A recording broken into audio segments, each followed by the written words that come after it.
वालेकुम और once again I am here for the correction of CSS 2007। चलें अब हम इसका फर्स्ट सेंटेंस देख लेते हैं। फर्स्ट सेंटेंस में देखें, either of these 3 umbrellas will suit me.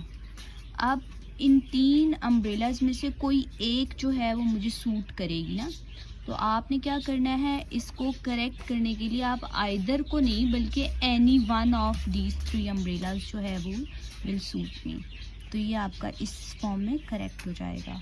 Next sentence को देखते हैं, shall you not take my word in this matter.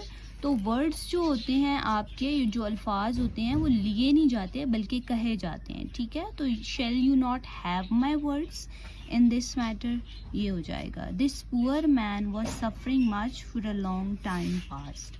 अब देखिए इसमें आपका जो रूल है वो क्या है। रूल ये है कि जब भी आपके पास फॉर या सिंस का इस्तेमाल हो रहा होता है किसी भी सेंटेंस के अंदर, तो आपने याद रखना है कि उसमें आप या तो पास्ट परफेक्ट कॉन्टीन्यूअस या फिर प्रेजेंट परफेक्ट कॉन्टीन्यूअस का जो है वो यूज़ करते हैं। तो इसमें दिस पुअर मैन यानी वॉज लिखा हुआ था, ठीक है, तो ऑब्वियसली ये पास्ट परफेक्ट कॉन्टीन्यूअस में चला जाएगा, तो हम इसमें क्या लगा देंगे, हैड बीन सफरिंग फ्रॉम। तो ये आपका इस तरह से आ जाएगा, ठीक है। Next, if he had not died he would grow up to be a murder. अब इसमें भी रूल याद रखना है कि अगर आपके पास जो है वो हैड आ जाता है, ठीक है, तो आपने क्या करना होता है कि हैड के आगे जब आप वुड लगाते हैं तो वुड को भी आपने हैव के साथ ही कनेक्ट करना होता है। तो he would have grown up to be a murderer. Next देखें, neither he nor I are in the wrong. अब नाइदर ने जो है वो ही को क्लैरिफाई किया है, तो नॉर आई आर नहीं होगा, nor I am in the wrong, ठीक है।